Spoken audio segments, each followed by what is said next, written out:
موضوع الدرس في قصة هابيل وقابيل وما فيها من العبر سورة المائدة تفسير ابن كثير. الحمد لله رب العالمين والصلاة والسلام على أشرف الأنبياء وسيد المرسلين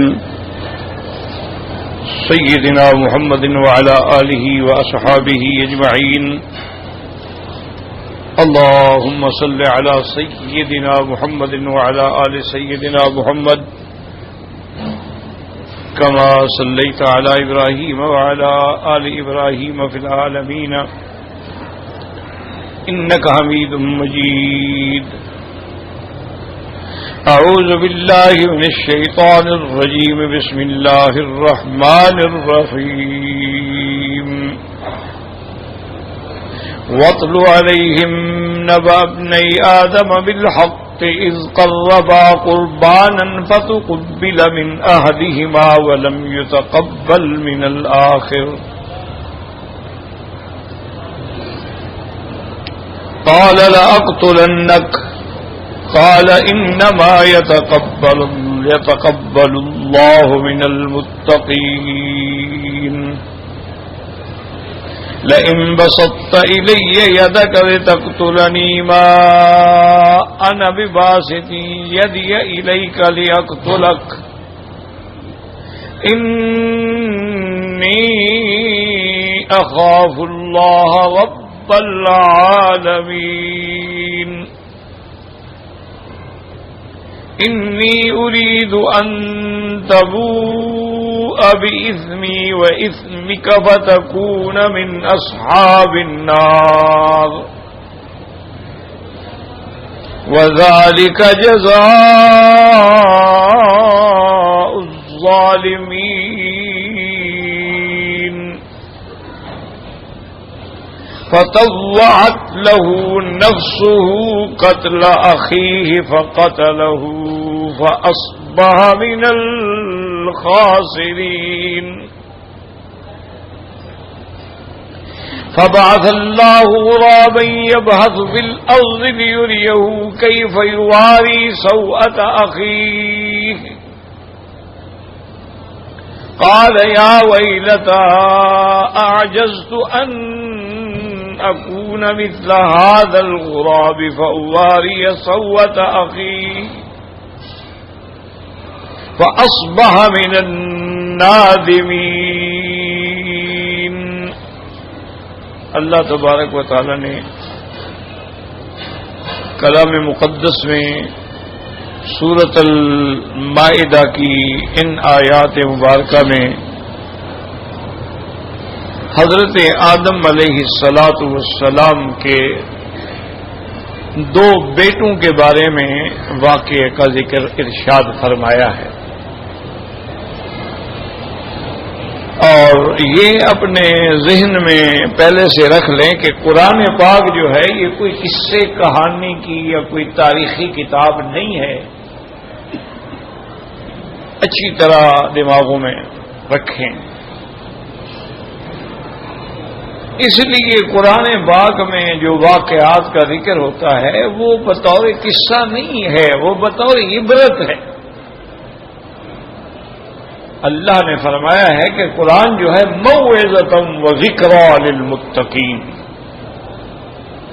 اس میں نصیحت ہے، اس میں تنبیہ ہے، لیکن یہ کن کے لیے؟ جو متقین ہیں، اللہ سے ڈرنے والے ہیں. قرآن کیا ہے؟ ہدایت ہے، ھدی للمتقین، لیکن ان کے لیے جو ڈرنے والے ہیں. قرآن کیا ہے؟ شفا ہے. وَنُنَزِّلُ مِنَ الْقُرْآنِ مَا هُوَ شِفَاءٌ وَرَحْمَةٌ لِّلْمُؤْمِنِينَ. تو اب اللہ کا قرآن جو ہے ہمارے امراض روحانی کا بھی علاج ہے اور امراض جسمانی کا بھی علاج ہے.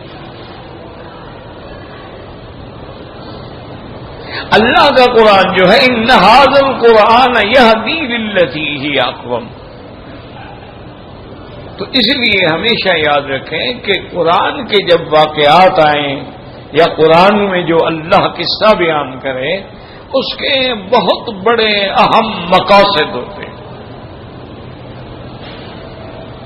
سب سے پہلی بات تو یہ ہوتی ہے کہ وہ دلیل ہوتا ہے صداقت محمد مصطفیٰ صلی اللہ علیہ وسلم۔ اب دیکھیں نا کہ آدم علیہ السلام کو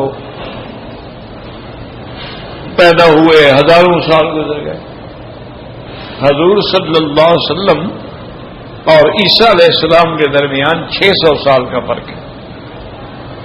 موسیٰ علیہ السلام اور عیسیٰ علیہ السلام کے درمیان بعض علماء فرماتے ہیں 1600 سال کا فرق ہے، بعض فرماتے ہیں 600 سال کا فرق، چلو 1200 سال ہی صحیح، لیکن آدم علیہ السلام اور حضور کے درمیان میں تو ہزاروں سال کا فرق ہے۔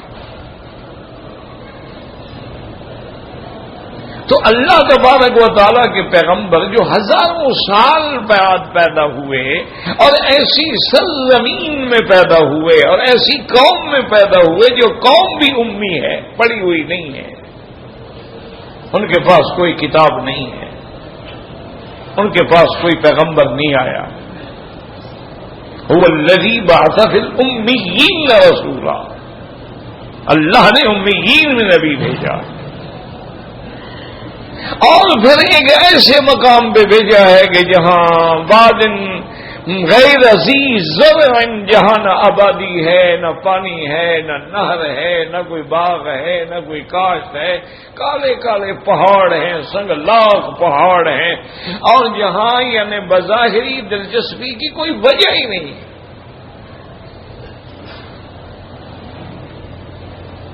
آبادی ہی نہیں۔ جب سیدنا ابراہیم علیہ السلام نے اپنے بچوں کو چھوڑا تو ایک بندہ بھی نہیں تھا، یعنی ایک بندہ بھی نہیں تھا کعبہ شریف کے پاس، ایک گھر بھی نہیں تھا۔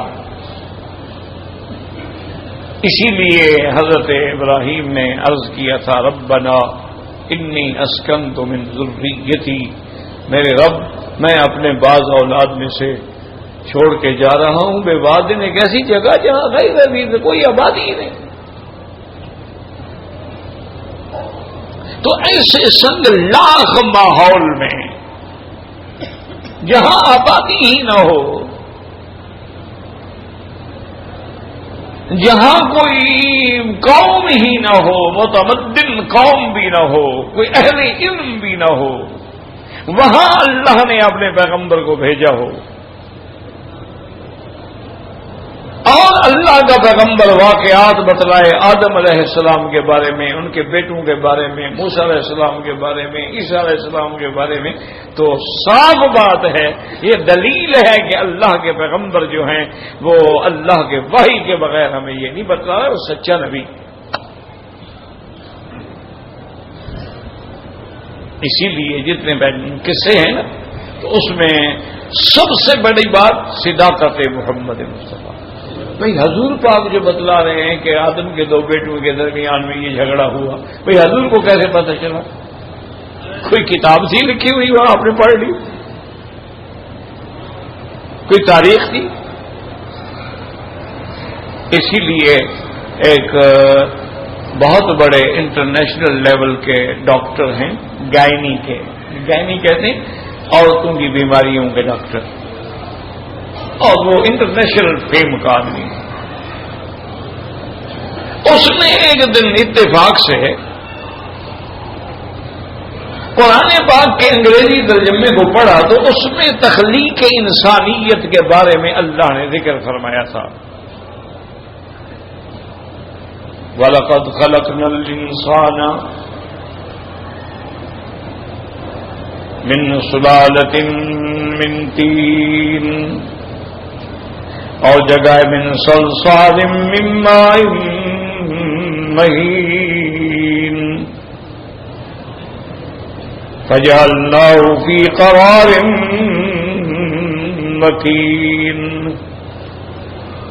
ثم خلقنا النطفة علقة فخلقنا العلقة مضغة فخلقنا المضغة عظاما فكسونا العظام لحما ثم انشأناه خلقا آخر فتبارك الله أحسن الخالقين۔ الْمُسْتَقِيمِ. جب اس نے پڑھا تو وہ حیران ہو گیا. اس نے اسلامک سینٹر سے رجوع کیا اور کہا کہ مہربانی کریں، آپ کے پاس جو قرآن ہے، کتاب ہے، اس میں جہاں جہاں کسی انسان کے پیدا ہونے کا ذکر ہے وہ ساری آیتیں ترجمے کے ساتھ مجھے اکٹھی کر دیں.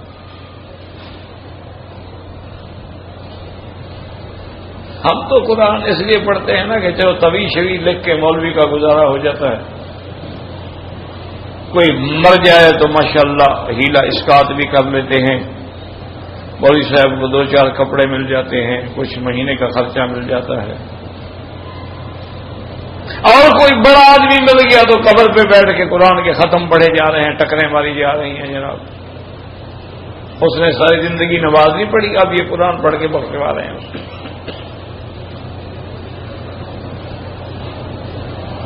تو اس لیے آپ جو ہے غور کریں کہ سوچیں، وہ لوگ جو ہے نا جی کافر ہیں، اس میں کوئی شک نہیں ہے، لیکن وہ ہر بات کی تہ تک پہنچتے ہیں. اس لیے ان قوموں نے ترقی کی ہے اور تم مذلت کے غاروں میں گر گئے ہو. جب تک تم نے بھی قرآن کو قرآن سمجھا تھا اور فرمان محمد مصطفیٰ کو ایک حقیقت مانا تھا اور اس کی گہرائیوں میں اتر گئے تھے اور اس کو اپنے دل کی گہرائیوں میں اتار لیا تھا، اور اللہ کے قرآن نے جو علوم کے خزانے بکھیرے تھے تم نے ان کو حاصل کرنے کی کوشش کی تھی، پوری دنیا پہ اسلام کا پرچم لہراتا تھا.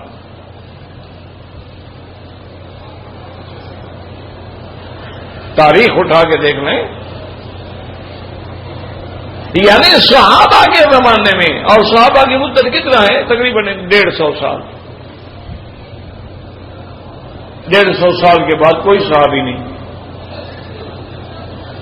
150 سال کی مدت میں انہوں نے 82 لاکھ مربع میل پہ اسلام کا پرچم لہرا دیا.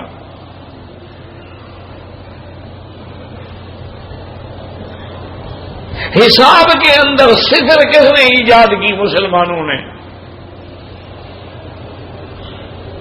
سب سے پہلے بحری بیڑا کس نے بنایا؟ مسلمانوں نے.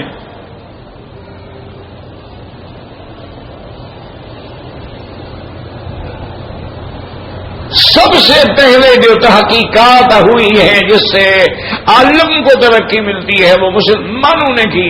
اور یہ انگریز تو تھا ہی نہیں، جو تھا وہ جاہل تھا، اس کو کچھ بھی نہیں آتا تھا.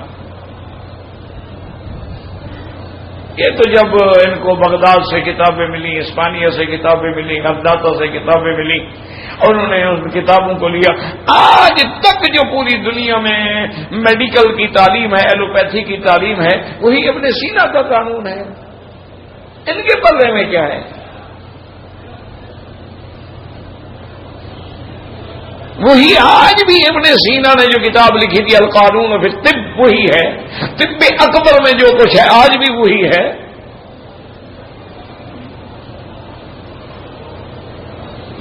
لیکن جس دن مسلمانوں نے قرآن سمجھنا چھوڑ دیا، قرآن کی دعوت کو چھوڑ دیا، اور اسلام کا نام یہ رکھا کہ مجرا اور قوالی اور عرس شریف اور 11ویں شریف اور 12ویں شریف اور 13ویں شریف اور مولوی شریف صاحب نے فال شریف اور طویل شریف اور نظر شریف اور نیاز شریف، اس دن سے ہم تباہ ہو گئے، برباد ہو گئے.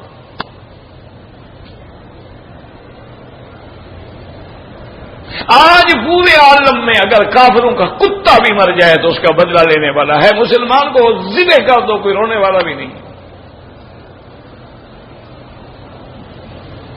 کیوں؟ اور بند دریاؤں کے چلانے والا تو عمر تھا. سب سے پہلے دریاؤں پہ بحری بیڑے ڈال کے روم کی قوت کو ملیا میٹ کرنے والا تو حضرت معاویہ تھا.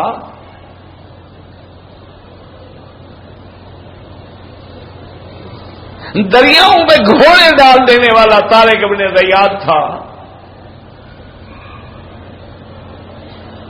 تم صرف طویل لکھتے رہو، بس روٹی کھاتے رہو. مولوی صاحب کو روٹیاں مل جاتی ہیں محلے کی، پہلے دن سے اس کو اسی بیک پہ رکھا جاتا ہے کہ مانگ کے کھاتا رہے. جو مانگ کے کھائے گا وہ بھی کبھی حق مسئلہ بتلائے گا، ایمان سے کہا. سچی بات ہے، کوئی ناراض ہونے والی بات نہیں ہے، یہ کسی پر اعتراض نہیں ہے. جو مولوی چودھری کا محتاج ہے وہ اذان دے کے کھڑا ہے، جی خالی چودھری صاحب نہیں آئے صحیح، سردار صاحب نہیں آئے صحیح، ہمارا گودا نہیں آئے، نماز میں کیسے شروع کروں؟ وہ آئے تو نماز پڑھاؤں نا. نماز چودھری کی ہے، سردار کی ہے، خان کی ہے. عید کے دن وہ کھڑا ہوا ہے بیچارہ کہ خان صاحب آئے تو ہم عید کے لیے کھڑے ہوں، وہ حق بتلائے گا.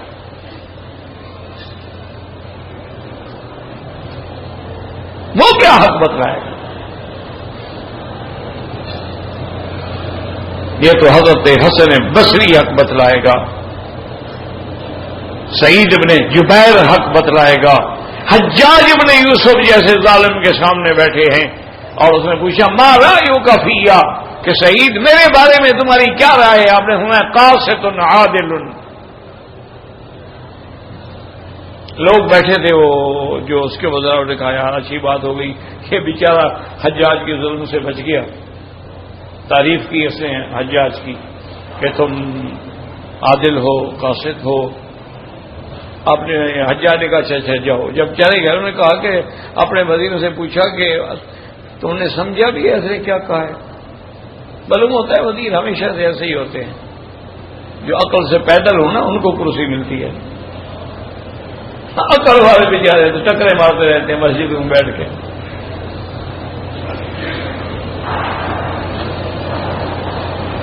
اس نے کہا سمجھا بھی ہے. اس نے کیا کہا؟ اس نے کہا بڑی تعریف کی آپ کی، قاسط عادل ہوئے گا نہیں. اس نے کہا تم ظالم ہو اور کافر ہو. کیسے؟ انہوں نے کہا اما القاسطون فکانوا لجہنم. نے کہا قاسط کا معنی ظالم اور عادل کا معنی وہم عن ربہم یعدلون، اپنے رب سے پھرنے والے، شرک کرنے والے. انہوں نے کہا تم کافر بھی ہو تم ظالم بھی ہو. انہوں نے کہا جاہل ہے، تمہیں قاسط اور مقصد کا فرق کا پتہ نہیں ہے.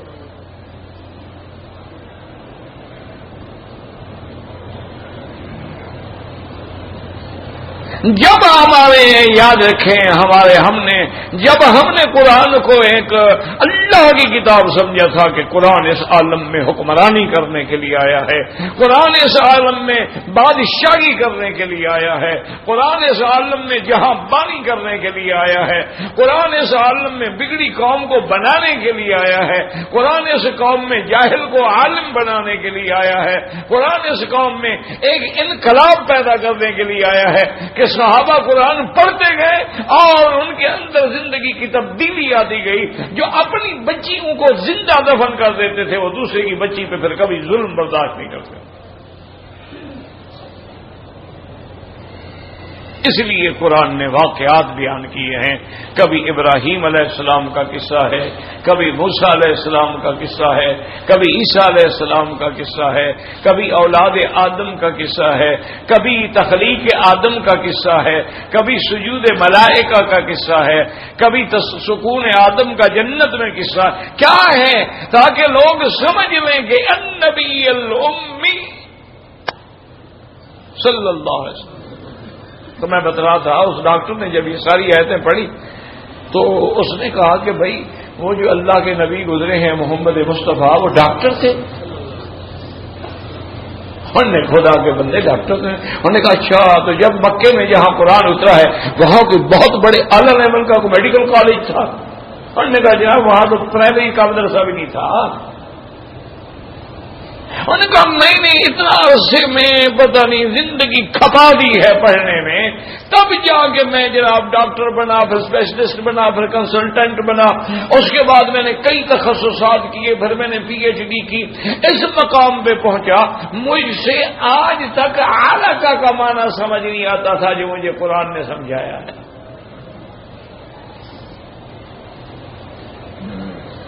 اور نے کہا معلوم ہوتا ہے وہ نبی سچا تھا.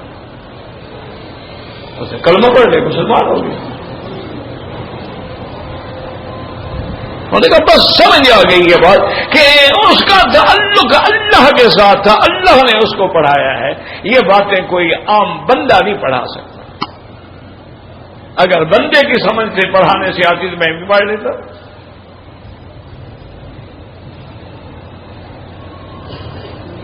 اور دیکھا اتنی بڑی باریکی کے بعد کہ پھر ظلمات ثلاث کے بچہ جب ماں کے رحم میں ہوتا ہے تو 3 اندھیریوں میں ہوتا ہے، 3 پردوں میں ہوتا ہے. اس نبی کو یہ کیسے خبر ہے؟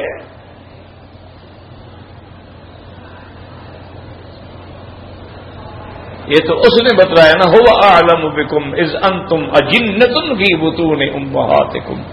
وہ جانتا ہے جب تم جنین ہوتے ہو اور ماں کی پیٹ میں ہوتے ہو. اس نے کہا کہ بھائی یہ بات وہ پیغمبر کیسے بتلا سکتا ہے کہ کسی نے پوچھا کہ جناب کبھی لڑکی ہوتی ہے کبھی لڑکا ہوتا ہے، تو آپ نے فرمایا کہ غالب المر آتی، جب عورت کا پانی غالب ہو تو لڑکی ہوتی ہے، مرد کا ہو تو لڑکا ہوتا ہے. تو اس کو کس نے بتایا تھا یہ ایکس وائی کا غلبہ، کہ جو رسوم میں ایکس ہوتا ہے وائی ہوتا ہے، جو غالب ہوگا وہی ہوگا. دیکھو اس کو کس نے پڑھائی یہ بات؟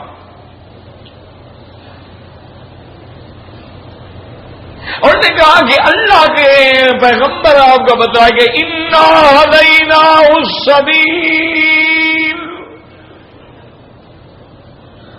اللہ فرماتی ہیں کہ میرے بندے کو دیکھو میں نے اس کو رستہ سکھلایا.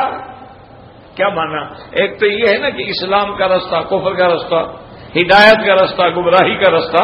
لیکن ایک اصل بات جو ہے وہ یہ ہے کہ بچہ جب ماں کے پیٹ میں ہوتا ہے وہ یوں کھڑا ہوتا ہے، اس کا سر اوپر ہوتا ہے، ٹانگیں نیچے ہوتی ہیں، اس کیفیت میں ہوتا ہے. لیکن جب اس کی ولادت کا وقت آ جاتا ہے اللہ اس کو حکم دیتے ہیں، سکھلاتے ہیں کہ جناب جلدی جلدی کٹی کھاؤ تاکہ سر پہلے نکلے اور ٹانگیں بعد میں نکلیں.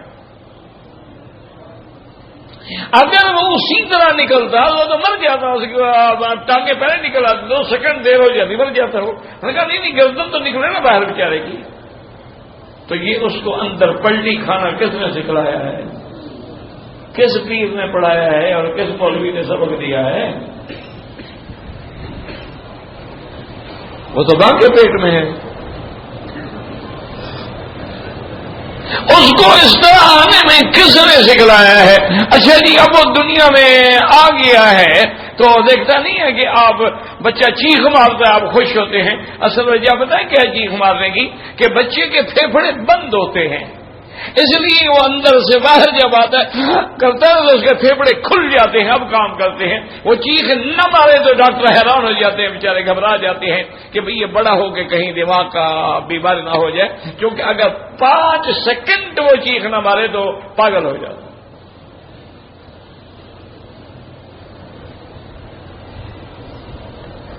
اسی لیے کسی اللہ والے نے کہا تھا نا کہ مسلمانوں جب تو پیدا ہوا تو رو رہا تھا اور ساری دنیا ہنس رہی تھی، خوش ہو رہی تھی، مبارک دے رہی تھی جی مبارک ہو بچہ پیدا ہوا ہے. اب تم بھی بدلہ لینا کہ جب تیرے مرنے کا وقت آئے تو مسکرا رہا ہو اور دنیا تیرے لیے رو رہی ہے.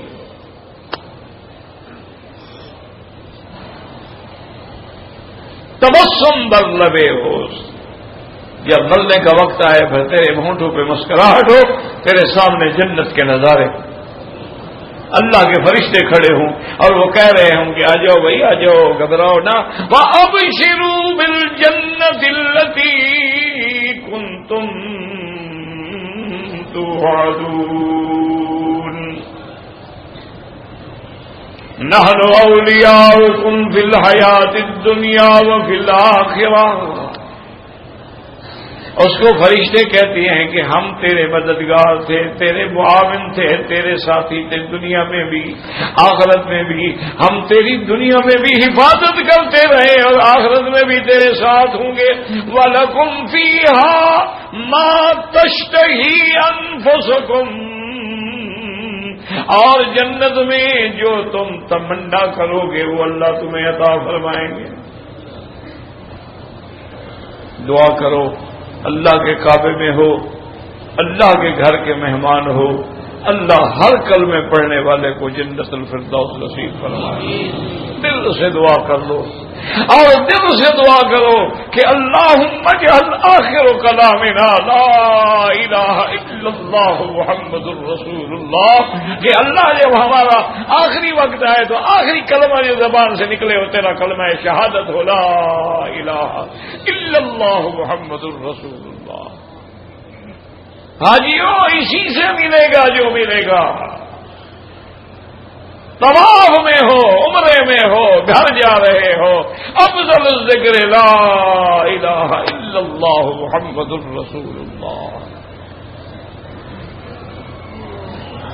ایک ایک منٹ کا رس چوسو. اب تم رحمت کے شہر میں ہو، تم مرکز ہدایت میں ہو، تم مسجد الحرام میں ہو، تم مکہ میں ہو، تم بکہ میں ہو، تم مولد محمد مصطفیٰ میں ہو، تم اس مقام میں ہو جو قبلہ عالم ہے، تم اس مقام میں ہو کہ جو ساری کائنات میں پہلا گھر ہے اور اللہ نے تیری ہدایت کے لیے بنایا.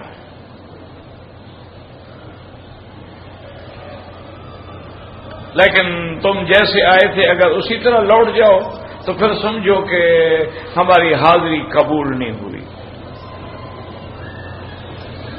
علماء نے لکھا ہے کہ اگر آدمی کو پتہ کرنا ہو کہ بھی میری حاضری قبول ہوئی ہے، اگر نیکی کے بعد دوسری نیکی کی توفیق ملے تو سمجھو کہ حاضری قبول ہو گئی.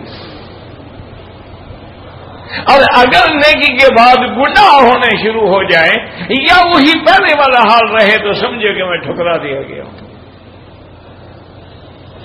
داڑھی پہلے بھی مڈاتا تھا اب بھی مڈاتا ہے، پہلے بھی جھوٹ بولتا تھا اب بھی بولتا ہے، پہلے بھی سود کھاتا تھا اب بھی کھاتا ہے، پہلے بھی رشوت کھاتا تھا حج کے بعد بھی کھاتا ہے، پہلے بھی غیر محرم عورتوں کو دیکھ کے آنکھیں گرم کرتا تھا اب بھی گرم کرتا ہے، پہلے بھی غیر محرم عورتوں سے گپ شپ کرتا تھا اب بھی کرتا رہتا ہے.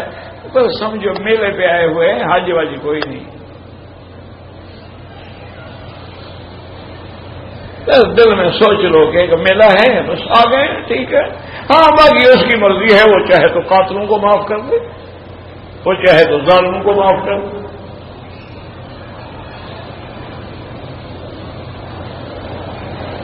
لیکن جہاں وہ غفور الرحیم ہے، جہاں وہ کریم ہے، جہاں وہ ستار ہے، جہاں وہ غفار ہے، وہاں وہ عزیز الانتقام ہے، وہاں وہ سریع الحساب. اس کا بھی خیال رکھا. تو اب یہ میں اور سنیں کہ اللہ کے نبی نے جب ہمیں بتلایا آدم کے اولاد کے قصے میں تو دلیل ہو گئی صداقت محمد مصطفیٰ صلی اللہ علیہ وسلم. آدم علیہ السلام کو جب زمین میں اتارا گیا تو نظام عالم یہ اللہ نے بنایا کہ ان کی بیوی کے بطن سے ہمیشہ جوڑا پیدا ہوتا تھا، ایک لڑکا ایک لڑکی.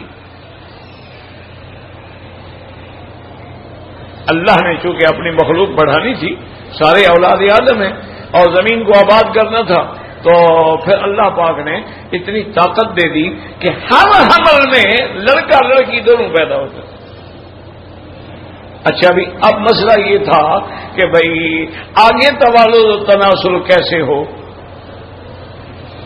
تو پھر شریعت نے ایک حکم جاری کر دیا اللہ نے آدم علیہ السلام کو کہ بھئی اس بطن سے جو لڑکا لڑکی پیدا ہوئے ہیں تو یہ تو سگے بھائی بہن ہیں، ان کا تو آپس میں نکاح نہیں ہو سکتا، لیکن اگلے حمل میں جو لڑکا لڑکی پیدا ہوں گے ان سے نکاح ہو سکتا ہے. یعنی اس لڑکے کا نکاح اس لڑکی سے، اس لڑکے کا نکاح اس لڑکی سے. اختلاف البطون اس کو کہتے ہیں، اختلاف البطون. جیسے اختلاف الانصاب ہے اسی طرح اختلاف الدارین ہے. ایک دار الحرب ہے ایک دار الاسلام ہے، اس کو کہتے ہیں اختلاف البطون. اب اللہ کی شان یہ ہے کہ حضرت آدم کے ہاں ایک بچہ پیدا ہوا، اس کا نام حابیل تھا، اس کے ساتھ بھی ایک لڑکی تھی، اور دوسرے بدن سے بچہ پیدا ہوا اس کا نام قابیل تھا اور اس کے ساتھ بھی ایک لڑکی تھی. اب یہ حضرت آدم علیہ السلام کی شریعت کے قانون کے مطابق حابیل کی شادی قابیل کی بہن سے ہونی تھی اور قابیل کی شادی حابیل کی بہن سے ہونی تھی. اللہ کی شان یہ ہے کہ قابیل کی بہن بڑی خوبصورت تھی اور حابیل کی بہن جو ہے وہ بیچاری عام صورت کی تھی.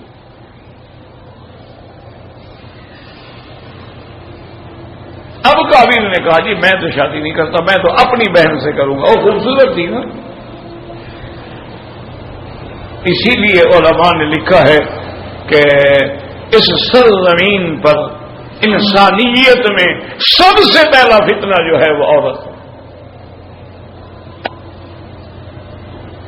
اور سب سے پہلا قتل جو ہوا ہے اس کی وجہ عورت ہے. آج بھی زن زر زمین تین چیزوں کے جھگڑے ہوتے ہیں.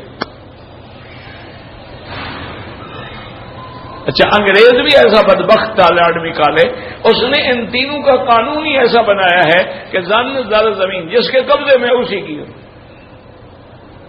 اب عورت ہے، کوئی اٹھا کے لے گیا، وہ یار کے حق میں بیان دے رہی ہے، ماں باپ رو رہے ہیں، کچھ نہیں کر سکتے. انہوں نے کہا جی وہ اس کے ساتھ جانا چاہتی ہے، ہم کیا کریں.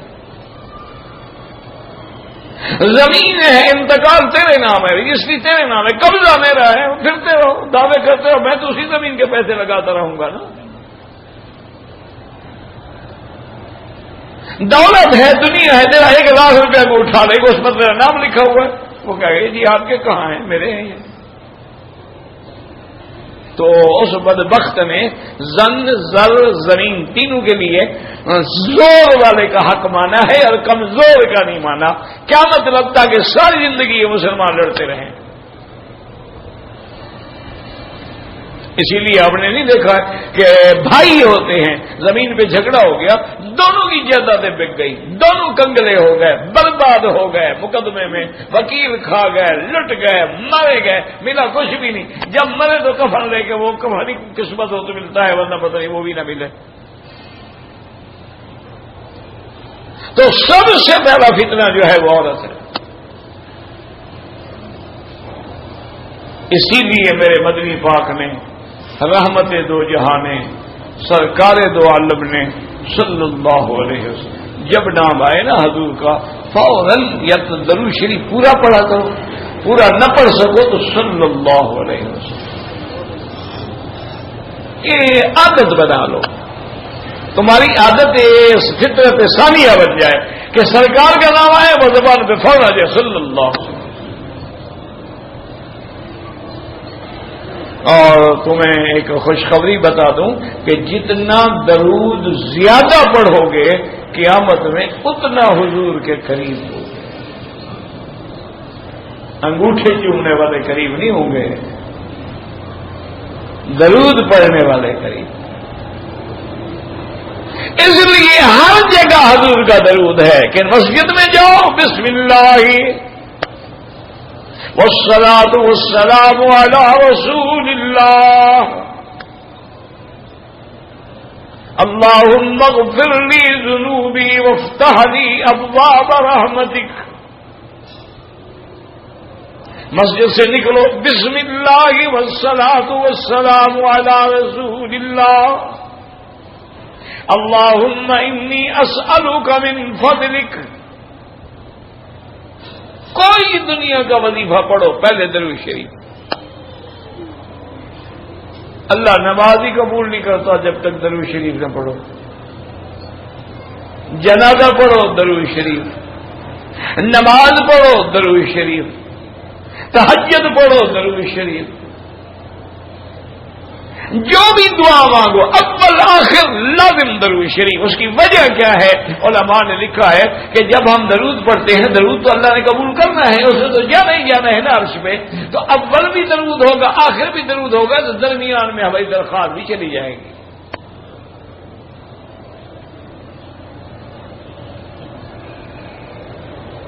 یہ کہیں نہیں لکھا ہوا کہ انگوٹھے چومو گے تو عمل قبول ہوگا.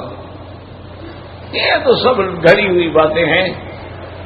کہتے ہیں جی آدم علیہ السلام نے سرکار دو عالم کا نام عرش پہ لکھا دیکھا تھا تو انگوٹھے چومے تھے. بھئی آدم کی تو بہن بھائی کا بھی نکاح جائز تھا، تم کرو گے؟ پتہ نہیں کہاں سے ان کو اپنے نبی کی شریعت کا پتہ نہیں، آدم کی شریعت ڈھونڈ رہی، کیا کرے آپ؟ انا للہ و انا الیہ۔ آدم نے حضور کے واسطے سے دعا مانگی تھی، بھائی کہاں لکھا ہوا ہے؟ قرآن میں تو موجود ہے۔ اللہ فرماتے ہیں کہ ہم نے آدم کو خود دعا سکھلائی۔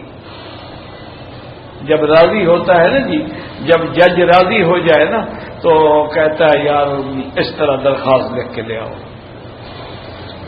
جب اللہ راضی ہوتا ہے نا مانگنا بھی سکھلا دیتا ہے، دعا کرو ہم پر بھی راضی ہو جائے، بس یہ دعا کیا کرو اللہ راضی ہو۔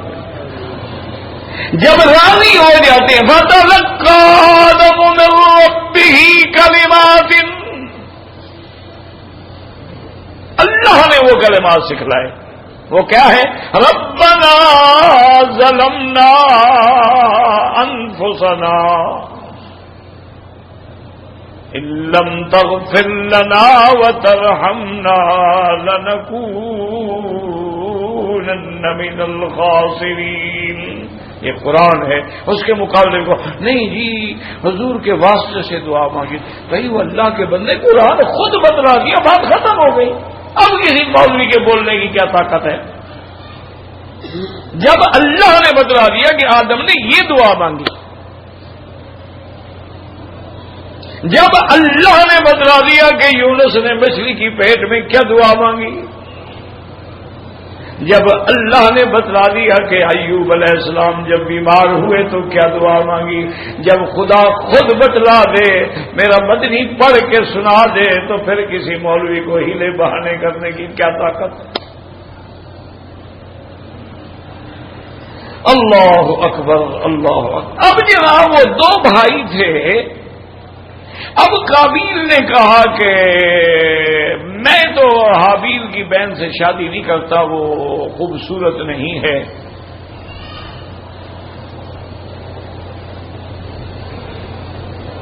اور اسی طرح یہاں قسمت سے آئے ہو نا تو مسئلے سمجھ لو۔ حضور نے فرمایا جب آدمی شادی کرتا ہے تو تین چیزوں کو دیکھا جاتا ہے، لے جمالہا، لے حسبہا، اور ایک جگہ ہے لے مالہا لے دینہا، فرمایا فاختر ذات الدین، او کما قال النبی صاحب نے فرمایا جب آدمی شادی کرتا ہے کہتے ہیں یار دیکھو اور لڑکی خوبصورت ہے، اور دیکھ یار کسی بڑے خاندان کی ہے، اور یار کچھ جہیز میں مال وال بھی لائے گی کہ نہیں لائے گی، ان چیز فرمایا نہیں، اصل چیز یہ ہے کہ تم یہ دیکھو کہ لڑکی دین والی ہے، اس کو پسند کرو۔ جو اللہ کی غدار ہے، نماز بھی پڑھتی، وہ شوہر کی وفادار ہوگی، خدا کا خوف کرو یار۔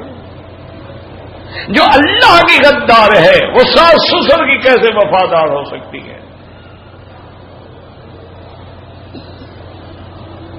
یہ جو دنیا میں چل رہا ہے نا یہ تو انڈرسٹینڈنگ ہے، کوئی میاں بیوی تھوڑے ہوتے ہیں، یہ تو انجوائے کر رہے ہیں، ان میں غصہ ہے نہیں۔ خدا کے اسی لیے اکبر آبادی نے کہا تھا خدا کے فضل سے میاں بیوی دونوں معزز ہیں، اس سے غیرت نہیں آتی، اسے غصہ نہیں آتا، دونوں معزز ہیں، بڑے آدمی۔ پہلے تو ہم بڑے آدمیوں کو ہوتے تھے، آج کل تو ہم دیکھ رہے ہیں مولویوں کے پاس ہی ہر طرف عورتیں کھڑی ہیں، ناچ ہو رہے ہیں۔ انا للہ و انا الیہ راجعون۔ بس دعا کرو اللہ ہدایت۔ بھائی ہم تو کسی کے دشمن نہیں، نہ کسی کی پارٹی ہے، نہ ہمیں کوئی غرض ہے، ایک دعا مانگتے ہیں کہ اللہ تیرے ملک کی حفاظت۔ اب تم یہودیوں کے پنجے میں آ گئے ہو، اللہ اس بلد الامین کی حفاظت کرے۔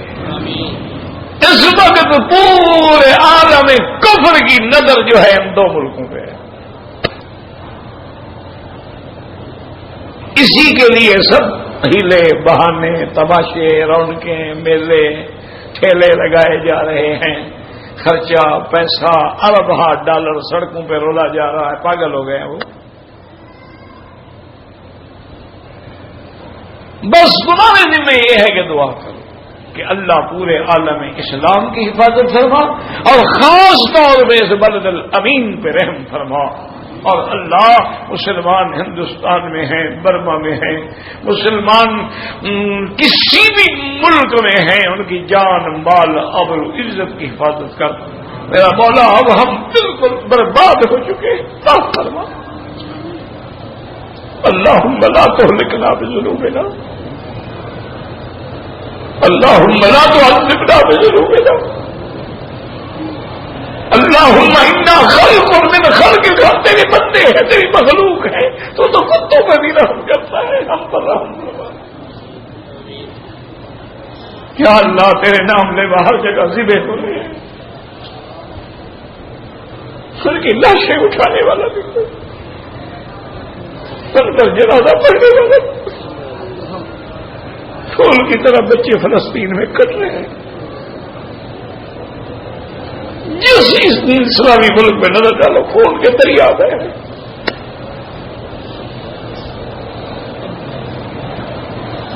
وَلَا نَقُولُ إِلَّا كَمَا يُحِبُّ رَبُّنَا وَيَرْضَى إِنَّا لِلَّهِ وَإِنَّا إِلَيْهِ راجعون. یا اللہ کب تک لاشیں اٹھا؟ یا ارحم الراحمین، یا ارحم الراحمین، تیرے بندے ہیں، تیرے مہمان ہیں، تیرے دروازے پہ آئے، اور تیرا وعدہ ہے کہ میں اپنے مہمانوں کو خالی نہیں بھیجتا. کہ اللہ ان کی بھی ہدایت کے فیصلے کرا. یا اللہ ان میں جو بے ایمان آئے ہیں ان کو با ایمان بنا دے، جو بے دین آئے ہیں با دین بنا دے، جو بیکار آئے ہیں باکار بنا دے، جو اسلام کے غدار آئے ہیں ان کو وفادار بنا دے. ان کے دلوں میں مدنی پاک کی محبت، صحابہ اہل بیت اور یا اللہ کی محبت بھر دے اور ان کو صراط مستقیم پہ چلا دے. چھوڑے جھگڑے مگڑے سب فساد چھوڑ دو. آج بھی نجات ملے گی تو محمد مدنی کے دروازے پہ اور اللہ کے قرآن پہ ملے گی. اب جناب دونوں بھائیوں میں جھگڑا ہوا. اچھا اس سے پہلے آپ نے پڑھا تھا نا، تھوڑا غور کریں. اللہ نے حکم دیا تھا موسیٰ علیہ السلام کو کہ قوم کو لے کے چلو، ادخلوا الارض المقدسۃ التي كتب اللہ لكم، تم بیت المقدس میں داخل ہو میں تمہیں فتح دوں گا. تو انہوں نے نہ مانا تو سزا دی. تو کبھی جہاد نہ کرنے پہ سزا ملتی ہے اور کبھی کسی کو ناحق قتل کرنے پہ سزا ملتی ہے. اللہ کے لیے جہاد ہو تو وہ جہاد ہوگا اور ناحق قتل ہو تو وہ فساد ہوگا. جیسے ہمارے یہاں بھی یہ ہوتا ہے، گڑبڑ ہو گیا ہے نا، مسجدوں میں بندے مار دو، نمازیوں کو مار دو، جہاد ہو. یہ کون سا جہاد ہے پتہ نہیں؟ یہ تو فساد کے لفظ ہے. دین ملا فی سبیل اللہ فساد ہے. اب یہاں یہ ہوا کہ حضرت آدم علیہ السلام کی تو دونوں اولاد ہیں نا جی. اس سے ہمیں ایک سبق ملا کہ فرما بردار یا نافرمان نبیوں کی اولاد بھی نافرمان ہو سکتی ہے. ہدایت دینے والا اللہ ہے. ہدایت دینے والا کون ہے؟ دعا کرو اللہ ہماری اولادوں کو ہدایت دے، اللہ ہمارے بچوں کو ہدایت دے، اللہ ہماری بیٹیوں کو حیا دے. کیا ہوگا یار؟ کبھی غور کیا ہے تم نے؟ اب تو خدا کے کعبے میں آئے ہو نا، کبھی ذرا بیٹھ کے غور کرو کہ ہماری بیٹیاں کبڈی کھیل رہی ہیں، میراتھن ریس میں دوڑ رہی ہیں، جلسوں جلوسوں میں ناچ رہی ہیں. یہ ہماری مسلمان بیٹی ہیں. ماں باپ دیوس ہیں، بغیرت ہیں، بے حس ہیں. انا للہ و انا. اب دیکھیں کہ جناب حضرت آدم علیہ السلام کے لیے مسئلہ ہو گیا نا، اولاد نہ فرمان ہو تو سب سے بڑا امتحان ہے نا. انما اموالکم واولادکم فتنہ. اسی لیے دوسری جگہ قرآن کہتا ہے لا تلہکم اموالکم ولا اولادکم عن ذکر اللہ.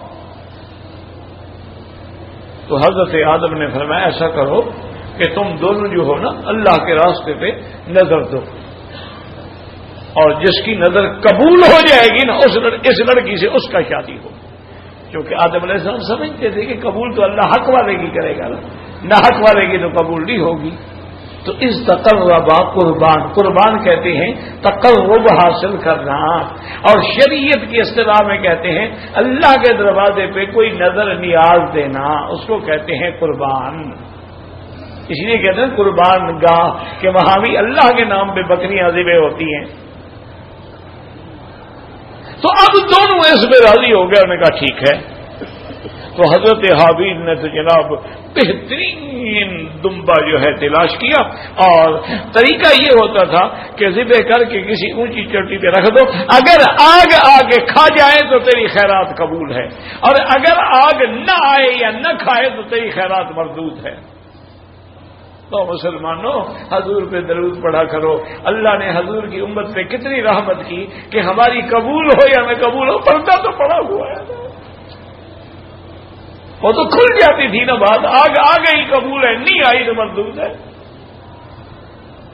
تو اس آیات میں انشاءاللہ زندگی باقی، تو بات باقی۔ آپ کے کچھ سوالات بھی ہیں، میں کوشش کرتا ہوں خدا کرے پورے ہو جائیں۔ بھائی مدینے پاک میں وہ درود پڑھا کرو جو حضور نے پڑھا ہے نماز میں۔ یہ درود لکھی اور درود تاج یہ بعد کے لوگوں کے لکھے ہوئے ہیں، اور بعض کے اندر ایسے الفاظ ہیں جن میں شرک کی ہوا آتی ہے، جیسے دافع البلاء والوباء والقحط والعلم، یہ اللہ کی صفت ہے، کسی انسان کی صفت نہیں ہے۔ اب عالم تو سمجھتا ہے کہ یہ مجاز ہے، لیکن عام آدمی کو حقیقت اور مجاز کا کیا پتہ ہے؟ تو اس لیے وہ درود پڑھو جو محمد مصطفیٰ نے پڑھا ہے، اور وہ کون سا درود ہے جو درود ابراہیمی نماز میں پڑھتے ہو۔ اگر اپنا چپل گم ہو جائے تو کوئی اور چپل اٹھا لیں، تو اگر اپنی بیوی گم ہو جائے تو کیا کریں؟ یہاں ہنسی آ گئی ہے۔ اللہ کے بندے کسی کی چپل نہ اٹھاؤ، گم ہو گئی تو ہو گئی، اپنی چپل کو کپڑے میں لپیٹ کے اپنے ساتھ رکھو۔ عورتیں جماعت نماز کر سکتی ہیں، بالکل کر سکتی ہیں، کیوں نہیں کر سکتی، لیکن عورتیں عورتوں کی جماعت کریں، یہ نہ ہو کہ مردوں کی امام بن جائیں۔ آج کل تو سب کی امام ہے نا، عورتیں جماعت کر سکتی ہیں، لیکن جب حرم میں جماعت ہو رہی ہے تو جماعت میں پڑھے نا بات۔ حج اکبر کیا ہوتا ہے؟ ہر حج اکبر ہوتا ہے۔ یوم الحج الاکبر، قربانی والا دن وہ ہے، اس کا نام ہے حج اکبر۔ یہ لوگوں نے بنا رکھا ہے کہ جمعہ ہو تو اکبر ہے، اور جمعہ نہ ہو تو پھر چھوٹا سا حج ہے۔ کیا عجیب بات ہے، پتہ نہیں۔ اچھا ایسا مسئلہ کھڑا ہے، 1400 سال گزر گئے، لوگوں کے دماغ سے نکلتا ہی نہیں حج۔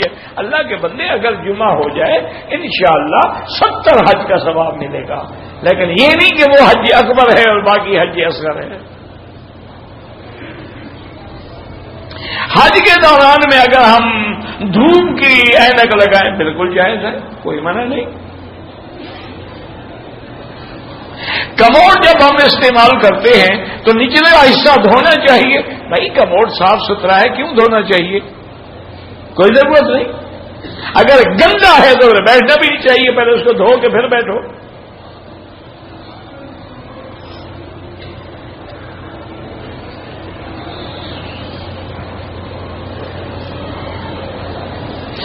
اگر مسجد الحرام پورے مکہ میں جو مکہ شہر ہے یہ سب مسجد الحرام ہے، جہاں نماز پڑھو 1 کا لاکھ ملے گا، لیکن جب کعبے کے قریب آؤ گے تو جتنا کعبے کے قریب ہو ثواب بڑھتا جائے گا، 27 لاکھ تک پہنچ جائے گا۔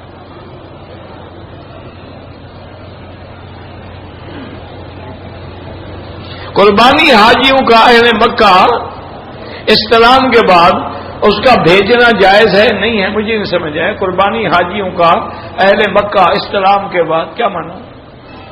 مجھے تو نہیں سمجھ آیا، کیا پوچھا ہے آپ نے؟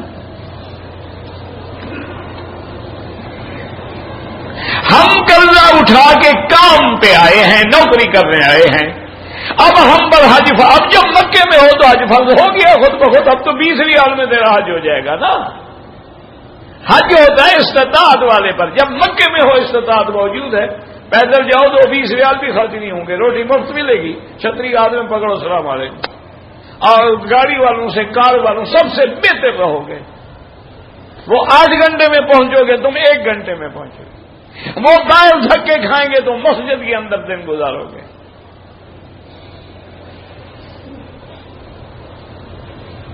اگر شیطان کو کنکریاں مارنے کے بعد، قربانی کرنے کے بعد حاجی اپنا سر پہ خود اس طرح پھیر دے، بالکل ٹھیک ہے، کوئی منع نہیں۔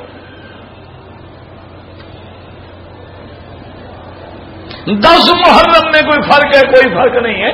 فضیلت ہے کہ روزہ رکھا جائے۔ حضور نے حکم دیا صوموا یومن قبلہ و یومن بعدہ، اور اس 10 محرم کے روزے کا حضرت حسین سے کوئی تعلق نہیں۔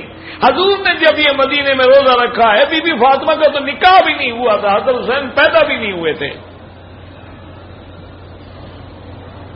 محرم میں شادی کر سکتے ہیں، کیوں نہیں کر سکتے؟ محرم میں جو بچہ پیدا اٹھا کے باہر پھینک دو، عجیب آدمی ہو نہ، جن کے گھر میں محرم میں بچے پیدا ہوں وہ کیا کریں؟ پھینک دے باہر۔ محرم تو شان والا مہینہ ہے، حرمت والا مہینہ ہے، محرم الحرام، اس میں شادی کرنے کا تو اور زیادہ ثواب ہے تاکہ اہل رفض کا رد ہو۔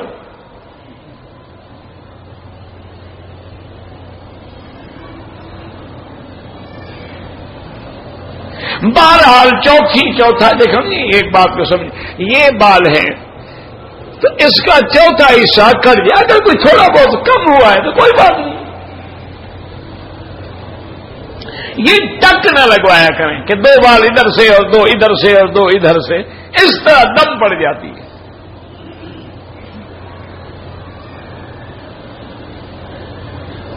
اگر احرام باندھنے کے بعد وضو میں مسے میں یا خلال کرتے ہوئے داڑھی کے یا سر کے بال گر جائیں کوئی حرج نہیں، وہی گرتا ہے جو مردہ ہو، زندہ کبھی نہیں گرتا، کیونکہ احرام میں بال کاٹو نہیں، بال نوچو نہیں، بال چھینو نہیں، گر گیا تو گر جائے، ہمارا کیا قصور ہے؟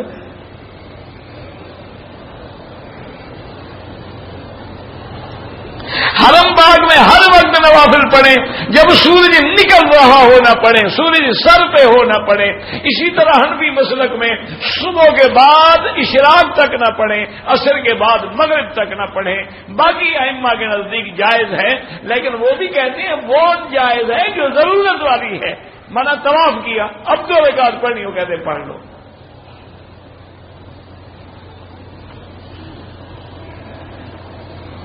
صفا مروا مکمل کرنے کے بعد کوئی 2 رکعت نفل نہیں ہوتی۔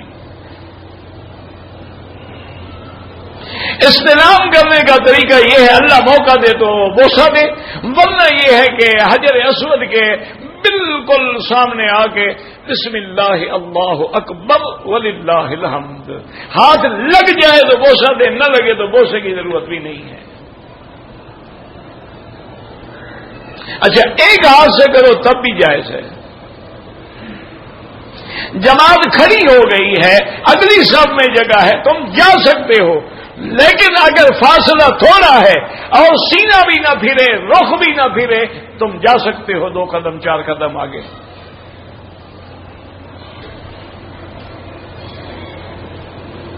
کہتے جی کہ ہم گردن کا مسح کرتے ہیں، بھائی حنفی مسلک میں گردن کا مسح کرنا جائز ہے، بہقی میں بھی ہے اور کتابوں میں بھی ہے۔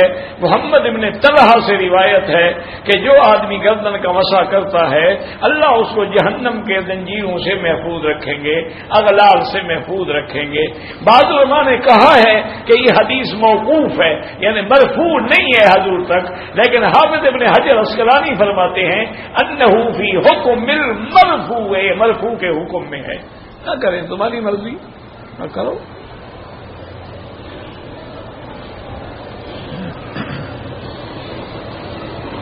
میں نے مکے میں کام کرتا ہوں، حج بدل کرنا ہے، تو آپ کا تو حج ہے ہی افراد، لیکن تم اس کا حج کرو، پہلے اپنا حج کرو، پھر حج اس کا کر سکتے ہو کسی کا نفلی حج ہو۔ اگر کسی کا فرضی حج ہے تو اس کے میقات سے آدمی آ کے کرے، یا پھر مدینہ منورہ کے میقات سے کرے، یا طائف کے میقات سے کرے۔ میں نے شوال میں کئی عمرے کیے ہیں، اگر آپ نے حج ہی نہیں کرنا تو کوئی مسئلہ ہی نہیں ہے، کچھ نہیں، چاہے کتنا عمرے کرو، اگر حج کرو گے تو دم دینی پڑے گی۔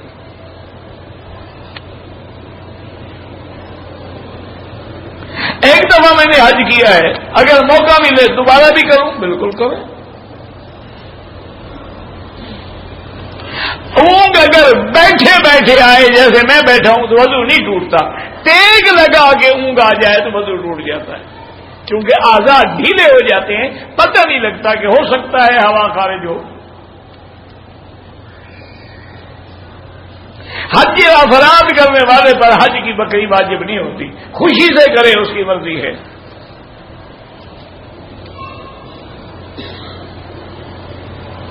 میری والدہ ضعیف ہیں لیکن زندہ ہیں، تو آپ اپنے لیے طواف کرو، پھر دعا کرو اللہ اس کا ثواب میری والدہ کو دو۔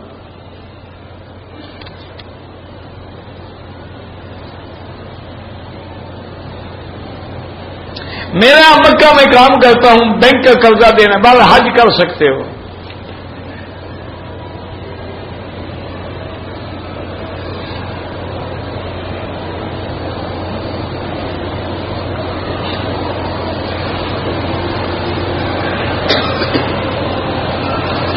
بہرحال آپ کے خاوند نے حج کا پیکج لیتے ہوئے اپنے چچا کے ساتھ حج پہ آنے کی اجازت دی، اس کے چچا کے ساتھ، وہ تو تمہارا محرم بھی نہیں ہے، ناجائز ہے۔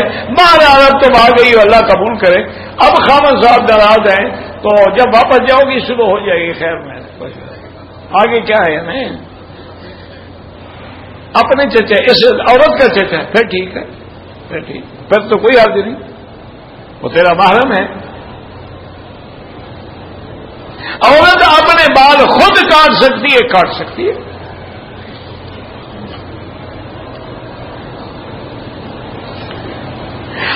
20 تاریخ کو ہم نے مدینہ جانا ہے، واپسی میں عمرہ ضروری ہے، وہ میقات ہے، بغیر احرام کے آؤ گے تو دم پڑ جائے گی اور عمرے سے بھی محروم ہو جاؤ گے۔ اور خدا تمہیں نصیب کر رہا ہے وہ میقات جہاں سے خود حضور پاک نے عمرہ کیا ہے۔ حضور پاک نے کبھی پاکستان انڈیا سے تو عمرہ نہیں کیا نا، لیکن مدینے سے تو کیا ہے۔ تو ایسا مقام مل رہا ہے پھر بھی مسئلے پوچھ رہے ہو، یار خدا کا خوف کرو۔ اور اگر تمہیں اتنی مہندی لگی ہوئی ہے، عمرے میں تکلیف ہے، تو تشریف کیوں لائے تھے؟ کعبہ شریف اداس ہے آپ کے لیے؟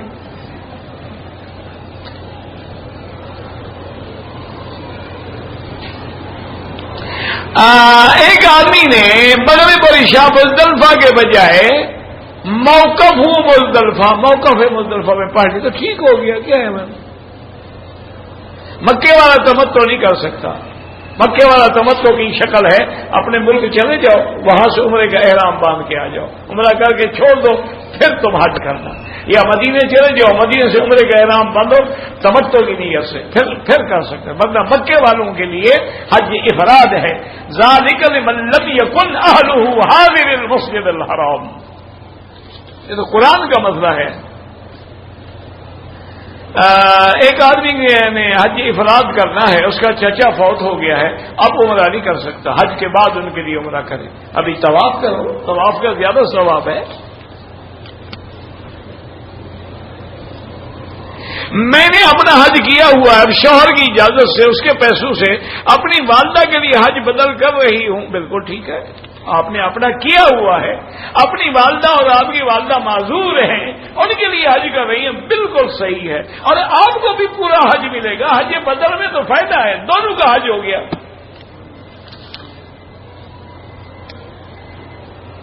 ہم یا بیوی یہاں پر قربانی حج، یہ حج کی بکری ہے، قربانی جو اپنے ملک میں کرتے ہیں وہ الگ ہے، وہ وہاں کرو۔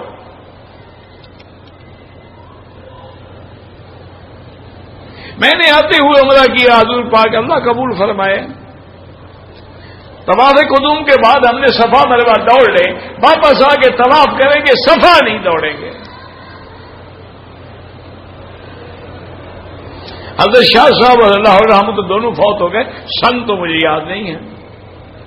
حضور کا شکل قمر کا واقعہ کہاں ہوا تھا کہ جب چاند جو ہے 2 ٹکڑے ہوا تو اس وقت بعض روایات میں کہ حضور اجیاد میں کھڑے تھے، محلہ اجیاد میں۔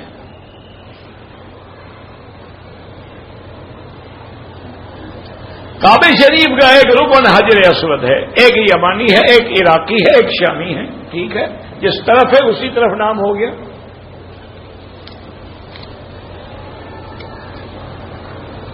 میں جب پیشاب کرتا ہوں تو منی کے قطرے بھی گرتے ہیں، ہر دفعہ نہانا پڑے گا؟ بالکل نہیں۔ منی وہ ہوتی ہے جو شہوت کے ساتھ اور ٹپک کے نکلے، یہ مزی ہے، مدی ہے، منی نہیں ہے۔ اس کے لیے استنجا اور وضو کافی ہے۔ اس دفعہ پیشاب کے ساتھ اگر تمہاری ہر دفعہ منی نکلتی رہے تو انشاءاللہ آپ تو ایک ہفتے میں فوت ہو جاتے ہیں۔ اللہ کے بندے یہ مزی ہے، ودی ہے، جس کو آپ جریان بھی کہہ دیتے ہیں، بعض لوگ دھات بھی کہہ دیتے ہیں۔ منی وہ ہے جو شہوت سے نکلے اور ٹپک کے نکلے اور اس کے بعد عضو مر جائے، اس کو کہتے ہیں منی۔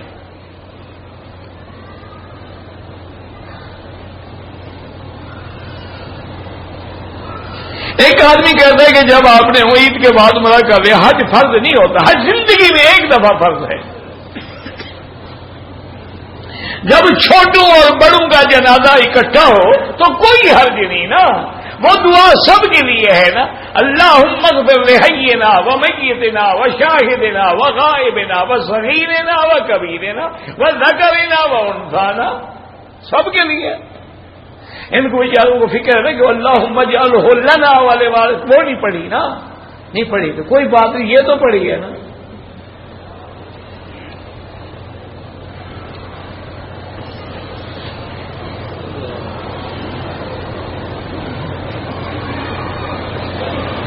ماں کے پیٹ میں بچہ ہے، 4-5 مہینے ہیں، اگر اس کو کوئی جراثیم لگ جائے کیا علاج ہے؟ زمزم پلاؤ، اور علاج کیا؟ اور زمزم صبح شام ہر نماز کے بعد اسی نیت سے پلاؤ کہ بچہ صحیح سلامت پیدا ہو اور صالح اولاد ہو۔ اور وہ عورت اپنے پیٹ پر بھی ڈالتی رہے، سر پہ بھی ڈالے، چہرے پر بھی ڈالے، اس سے بڑا علاج دنیا میں کوئی نہیں۔ ماء زمزم لما شرب لہ، شرط یہ ہے کہ پینے والا مسلمان ہو اور یقین ہو۔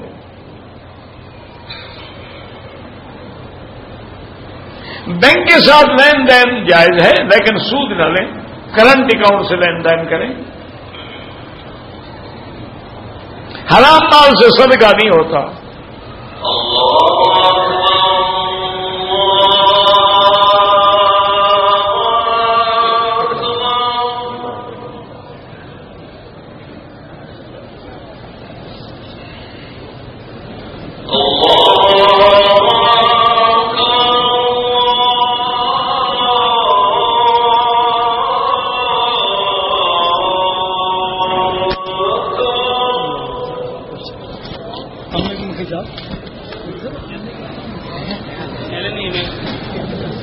أشهد أن لا إله إلا